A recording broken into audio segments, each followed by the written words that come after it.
नमस्कार सर्वांना. श्री स्वामी समर्थ. कधीकधी आयुष्यामध्ये काहीच बदल न झाल्यासारखे वाटते, पण आतून एक अनोखी शांतता जाणवते. बाहेरचा गोंधळ तोच असतो, नाती, काम, जबाबदारी सगळे तसेच असते, पण मन मात्र स्थिर होते. जणू आत काहीतरी खोलवर बदलून गेलेले आहे. हीच ती अवस्था असते जिथे स्वामींची कृपा कार्यरत असते. जेव्हा आपण बाहेरच्या परिस्थितीवर प्रतिक्रिया देणे थांबवतो आणि मनामध्ये एक शांतता पसरते, तेव्हा आपले आयुष्य आतून बदलायला सुरुवात होते. जेव्हा बाहेर अडचणी असतात, मन गोंधळलेले असते, पण तरीही मनामध्ये शांतता असते, ही स्वामींच्या कृपेची सर्वात खरी खूण असते.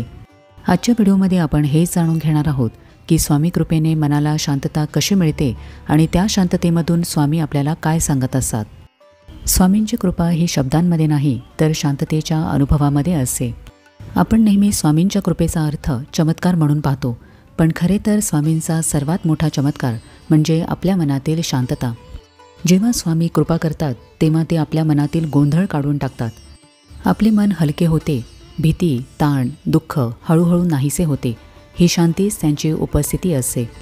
ते बोलत नाहीत, पण त्या शांततेमध्ये त्यांचा स्पर्श जाणवतो. जेव्हा आपण रडून थकतो, विचार करून कंटाळतो, तेव्हा स्वामी काहीच बोलत नाही, पण ते आतून स्पर्श करतात.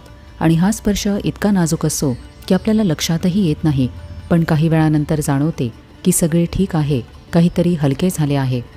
म्हणूनच स्वामींची कृपा ही फक्त भौतिक सुखांमध्ये शोधू नये, तर मनातील शांततेमध्ये अनुभवावी. मनातील शांतता म्हणजे आपल्या अंतर्मनाचे रूपांतर होत आहे. स्वामींची कृपा ही बाहेरून दिसत नाही, तर ती आपल्याला आतून जाणवते. जेव्हा स्वामी आपल्या आयुष्यामध्ये कृपा करतात, तेव्हा ते बाहेरचे काही बदलत नाहीत, तर आपले मन बदलतात. पूर्वी जिथे आपण घाबरत होतो, तिथे आता शांत राहतो. पूर्वी जिथे राग येत होता, तिथे आता समज येते. पूर्वी जिथे अश्रू असायचे, तिथे आता विश्वास असतो. जेव्हा आपल्याला वाटते की काहीच बदललेले नाही, पण प्रत्यक्षात सगळे बदललेले असते. अंतर्मनाचे हे रूपांतर ही ती अवस्था असते जिथे आपण परिस्थितीवर नाही, तर स्वामींच्या इच्छेवर विश्वास ठेवायला लागतो. स्वामींच्या कृपेने अंतर्मनात शांतता तेव्हा येते जेव्हा स्वामी स्वतः आपले ओझे कमी करत असतात. जेव्हा आपले मन खूप तक्रारींनी, भीतीने, निराशेने भरलेले असते, तेव्हा स्वामी हळूहळू ते ओझे कमी करायला लागतात. हे सर्व एका क्षणामध्ये होत नाही, तर शांतपणे हळूहळू हा बदल होतो. पूर्वीचा राग, काळजी, ताण सगळे कमी झालेले जाणवते. हा बदल म्हणजे स्वामींचा आशीर्वाद असतो. स्वामी आपली परिस्थिती नाही, तर आपला दृष्टिकोन बदलतात. ते आपल्याला दुःख सहन करण्याची ताकद देतात. परिस्थिती आहे तशीच राहिली तरीही आता मन मजबूत आणि शांत होते, कारण आता आपले ओझे स्वामी स्वतः कमी करत असतात. जिथे आपण फक्त शांत राहतो, तिथे स्वामींची उपस्थिती असते. कारण जेव्हा स्वामी मनामध्ये स्थिर होतात, तेव्हा विचार नाहीसे होतात आणि मनामध्ये एक प्रकारची शांतता जाणवते. शांतता म्हणजे स्वामींवरच्या विश्वासाचे आणि श्रद्धेचे फळ असते. ही शांतता सहज मिळत नाही. ही आपल्याला तेव्हाच मिळते जेव्हा आपण वारंवार तुटूनही स्वामींवर विश्वास कायम ठेवतो. सगळे काही स्वामींच्या हवाली केले की आपले मन स्थिर होते, आणि ही शांतता म्हणजे स्वामींचे उत्तर असते. कारण आपण जशी स्वामींची इच्छा असे मानल्यामुळे अपेक्षा कमी होतात आणि श्रद्धा वाढते, तेव्हा मन आपोआप शांत होते. अशा शांततेचा प्रभाव आयुष्यभर राहतो. ही शांतता आपल्याला हळूहळू संयमी, नम्र आणि निशंक बनवते. जो भक्त या अवस्थेमध्ये पोहोचतो, त्याला त्याच्या विश्वासाचे फळ मिळालेले असते. जेव्हा मनामध्ये शांतता येते, तेव्हा स्वामी बोलत असतात. अनेक वेळेला स्वामींकडे प्रार्थना करूनही स्वामी काहीच बोलत नाहीत, उत्तर देत नाहीत, पण खरे उत्तर शांततेतून मिळते. कधी आपण एखाद्या समस्येत असतो, प्रार्थना करतो आणि नंतर अचानक मन शांत होते. त्या क्षणी स्वामी आपल्याला सांगत असतात की ते आपल्या सोबत आहेत. मनाची ही शांतता म्हणजे शब्दांशिवाय दिलेले उत्तर, जे फक्त अनुभवामध्ये समजते. जेव्हा आपले मन शांत होते, तेव्हाच आपल्याला स्वामींचे संकेत समजू लागतात. अचानक मनात आलेले विचार, एखादी घटना, एखाद्या व्यक्तीच्या तोंडून ऐकलेले वाक्य, एखादे स्वप्न, हे सगळे उत्तरासारखे वाटते. स्वामींचे हे संदेश मनातील शांततेमुळे समजतात. ही अवस्था म्हणजे स्वामींच्या कृपेचे सर्वोच्च रूप असते, कारण आता स्वामी आपल्याशी संवाद साधत असतात. जेव्हा आपण स्वामींकडे खूप प्रार्थना करतो, प्रश्न विचारतो आणि नंतर अचानक मन शांत होते, तेव्हा त्या शांततेतून ते सांगत असतात की मी आहे, काळजी करू नको.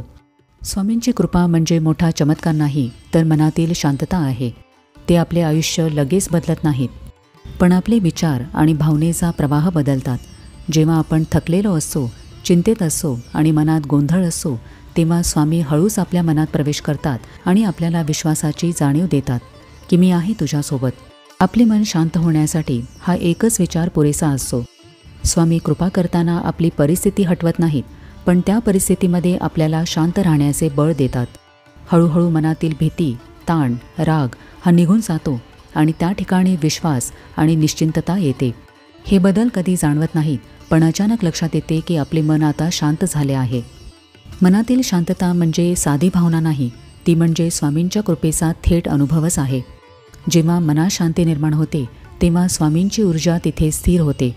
म्हणूनच जेव्हा मन शांत होते तेव्हा समजून घ्यावे की स्वामी आपल्यावर कार्य करत आहेत, आपले ओझे कमी करत आहेत आणि आपले संरक्षण करत आहेत. तर आजच्या व्हिडिओमध्ये आपण हे पाहिले की स्वामींच्या कृपेने आपल्याला मनाची शांतता कशी मिळते. आज स्वतःला काही प्रश्न विचारा. तुम्हाला यापूर्वी कधी मनापासून शांत वाटले होते? त्या शांत क्षणी तुम्हाला स्वामींची आठवण आली होती का? तुम्ही मनातल्या शांततेकडे लक्ष देता की ती दुर्लक्ष करून पुढे जाता? कधी असे वाटले आहे का की बाहेर गोंधळ आहे पण मनात काहीतरी थांबले आहे? प्रार्थनेनंतर काहीच उत्तर मिळाले नाही, पण आतून सगळे ठीक होईल असे वाटले आहे का? मन शांत झाल्यावर आपल्यामध्ये काय बदल झाला हे कधी जाणून घेतले आहे का? हे सर्व प्रश्न आज स्वतःला विचारा, कारण स्वामींचे उत्तर बाहेर नाही तर आपल्या आतल्या शांततेमध्ये लपलेले आहे. जर आज तुमचे मन शांत आहे तर समजून जावे की स्वामींची कृपा तुमच्यावर आहे. तर कसा वाटला आजचा व्हिडिओ हे मला कमेंट करून नक्की सांगा. आपण भेटूया आता पुढच्या व्हिडिओमध्ये. तोपर्यंत सगळ्यांना श्री स्वामी समर्थ.